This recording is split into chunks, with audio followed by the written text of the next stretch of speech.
Uninvited Costumes.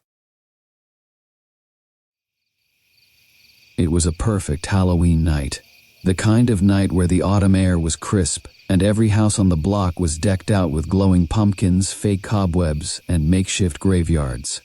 Mia and her friends had been planning this costume party for weeks, and tonight, it was finally happening.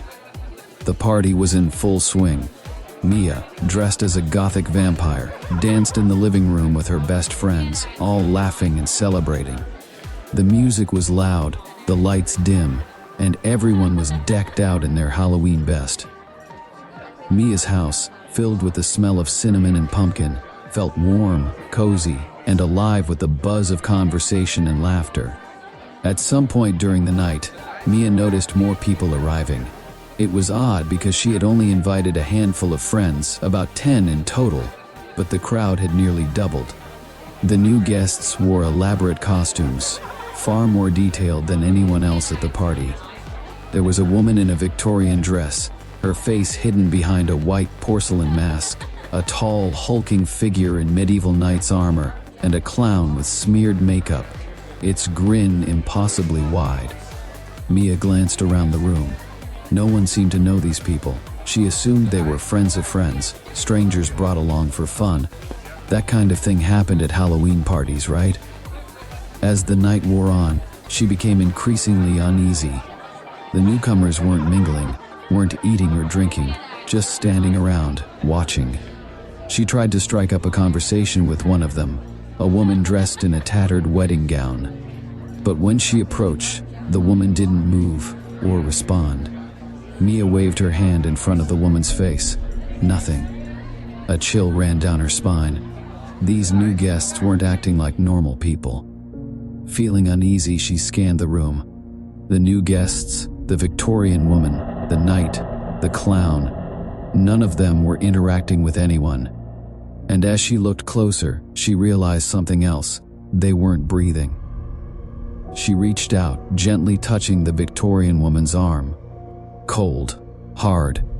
She knocked lightly on the figure's chest, hollow. Her stomach flipped. There was no one inside. She rushed back to her best friend, Sarah, and whispered, Sarah, those people, they're not real. They're not people. They're just costumes. Sarah blinked in confusion. What do you mean? The costumes. Mia insisted, her voice growing frantic. There's nothing inside them. They're empty. Sarah's face paled as she looked across the room, her eyes wide as she began to see it too. The way the clown stood too still, the Victorian woman's mask hiding an empty void, the knight's armor making no sound when it moved. Mia's heart raced. These costumes were just shells, empty, but somehow alive. She grabbed Sarah's hand. We need to get out of here. But as they moved toward the front door, the knight suddenly shifted, blocking their exit. Mia's blood ran cold. The figure hadn't moved like a person. It slid into place, as if gliding on air. The other costumes began to follow suit, drifting toward Mia and Sarah in a slow, deliberate circle. What do they want? Sarah whispered, her voice trembling. I don't know. Mia gasped. Panic surged through her, her eyes darting toward the back door. But it too was blocked, this time by the clown, standing eerily still, its empty grin stretched wide. The music faded, replaced by an oppressive silence. The lights flickered, plunging the room into brief moments of darkness. In every flash of light, the costumes seemed to move closer, tightening their circle around the guests. She turned to the other partygoers, her friends, only to see them frozen, their eyes wide with terror, but unable to move or speak. It was as if the costumes had drained them of their will. She could feel the air getting heavier. She backed toward a corner, pulling Sarah with her, but then she felt Sarah's hand slip from her grasp. Mia turned, horrified, as Sarah stood rigid and unmoving, her face blank. Her eyes, once full of life, were now empty, hollow like the costumes that surrounded her. And then Mia noticed Sarah wasn't wearing her own costume anymore. She was wearing one of them. Mia screamed, stumbling backward. The costumes, these empty, lifeless shells, were taking her friends. One by one, the guests were absorbed into the costumes, becoming part of the collection. The people she had known moments ago were now hollow. The lights flickered again, and this time, when they came back on, the room was almost completely empty. The costumes were gone, the guests were gone. All that remained was Mia, standing alone in the silence, her heart racing. She ran outside into the cold night air, gasping for breath, glancing back at her house, half expecting to see the costumes watching from the windows. But the house was dark, quiet, lifeless. The next day, she returned with the police, but her house was eerily silent.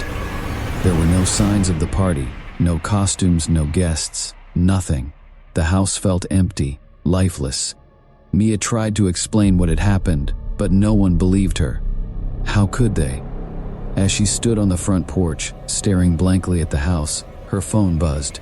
It was a notification, a photo someone had tagged her in on social media. Confused, she opened it. Her heart sank. It was a photo from the party. Everyone was in the picture, her friends laughing and dancing.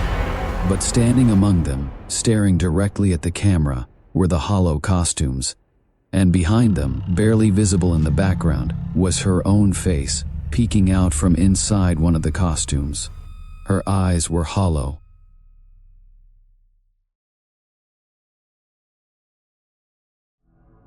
Thanks for listening to the Uninvited Costumes.